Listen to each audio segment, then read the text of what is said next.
Sustainable development has become the popularized expression for Agenda 21. Agenda 21 is the 1992 United Nations Rio Declaration on the Environment and Development. It is the agenda for the 21st century you're living in today.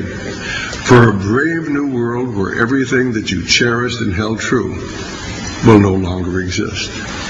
Agenda 21 defines itself as the comprehensive plan of action to be taken globally, nationally, and locally by organizations of the United Nations systems. It also elevates nature above man.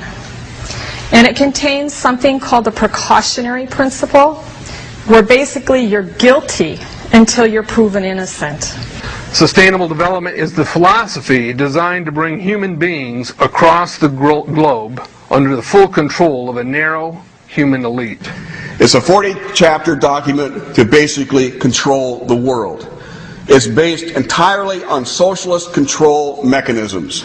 Sustainable developers have designed a global movement coordinated through a global to local action plan to create world government in accordance with certain objectives. These objectives include an end to national sovereignty, the abolition of private property, the restructure of the family unit, and increasing limitations and restrictions on mobility and individual opportunity. The green goal includes the listings of what's not sustainable. A couple of the examples include private property. 728 lists fossil fuels. Golf courses and ski lodges are not. Consumerism. Irrigation is not sustainable. Paved roads. Commercial agriculture. Herbicides, pesticides. Elsewhere, it lists farmlands, pastures, grazing of livestock. And the family unit. The focus of sustainable development is the abolition of private property, societal undermining of the family, and abandonment of the constitutional protection of unalienable rights as described in the Declaration of Independence. You see, I sat on the Santa Cruz Agenda 21 committees. Now, this was a lot of crazy ideas. This was back in the mid-90s. Crazy ideas I heard. Mother Earth's surface wasn't to be scratched. Human beings were to be concentrated into human settlement zones. Educational systems were to focus on the environment as the central organizing principle. All aspects of life were covered. Well, I went to these committees at the request of some people who told me that I needed to understand what was going on, and I came back and I said, this is craziness. This is so silly. It has no chance of having any effect on our society. Well, I was wrong. The United States government's support for sustainable development, Agenda 21, is very clear. In 1992, while the Rio Conference was going on, George Bush, then president, was there, where he executed the Agenda 21 protocols on behalf of the United States and brought it back to Washington, D.C. Within a year, Bill Clinton, by executive order, no congressional review, established the President's Council for Sustainable Development. In Santa Cruz, we've got a 2-lane freeway system. We need 4, but what we're getting is hundreds of millions of dollars of federal money to take a dilapidated rail line that Southern Pacific wants to put in the hands of somebody else so that a commuter line can be built along the railroad track. That'll be followed by 14-story buildings where people will live and stack them and pack them units, where developers, or so-called sustainable developers, will build these high-rises with federal dollars. In fact, Santa Cruz has received a $300 million federal grant to build the first 3,000 of these stack and pack them units.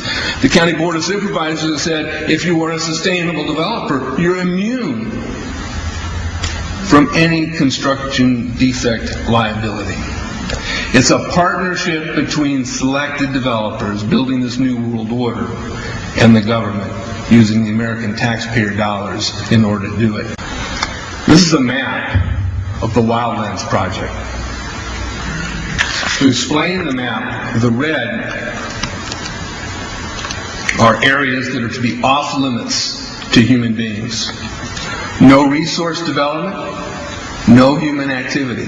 If you live there, you won't. The yellow areas are the areas for major control of all human activity.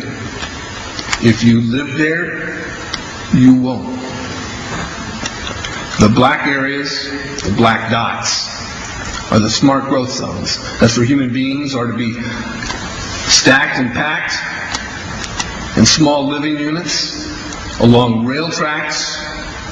The Smart Growth Program ultimately has jobs assigned and children cared for by the state. The question has been asked many times how the people who are perpetrating these things expect to do this and make it last. And the answer to that is that you steal a generation of children and you indoctrinate them so that they accept these ideas and they become global citizens in the coming global village. UNESCO came out and declared 2005 to 2015 the decade of education for sustainable development. But they go on to say that it will encompass the 40 chapters of Agenda 21. That is your federal national curriculum. The entire purpose of second grade social studies is to transfer loyalty from the family to the government and teach them about sustainable economic consumption. Students construct their own understandings of reality and realize that objective reality is not knowable. So why bother? The truth is, the truth, which keeps men free, is being suppressed in order to prop up the attitude training agenda. And it moves on. This is our new math called connected mathematics. Standard 3 tells us that students learn that mathematics is man-made, that it is arbitrary, and good solutions are arrived at by consensus. Most of us assume 2 plus 2 is always going to equal 4. You're wrong. We might reach a new consensus. How well does it work? Well, they tell you in the teacher's guide in the back, it tells us that because the curriculum doesn't emphasize arithmetic computations done by hand, some students may not do as well on tests assessing computational skills. We believe such a trade-off in the favor of CMP is very much to the student's advantage in the world of work. Our children are mathematically illiterate on purpose. How do I know on purpose? Why isn't this just a basic bad idea?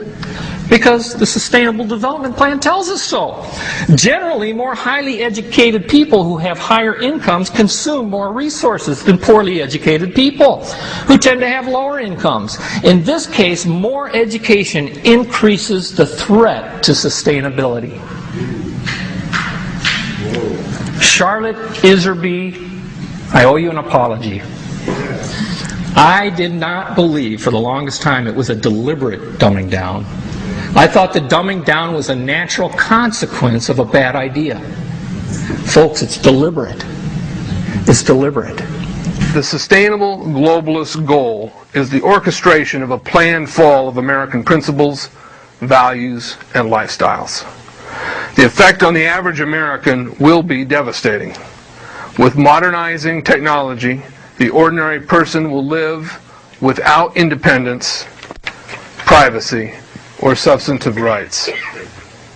Another press conference that I attended was the ICLE group, the International Committee for Local Environmental Initiatives, that helps in the implementation of Agenda 21 in all of our local communities. And one of the speakers was a Harvey Reuven, who happens to be the vice chair of ICLE. And I asked him about the correlative rights that Americans derive from the United States Constitution and the Bill of Rights. And that, of course, is your individual liberties, your private property, your freedom of speech. I asked about it clashing with Agenda 21. And you know what his response was? Individual rights must take a back seat to the collective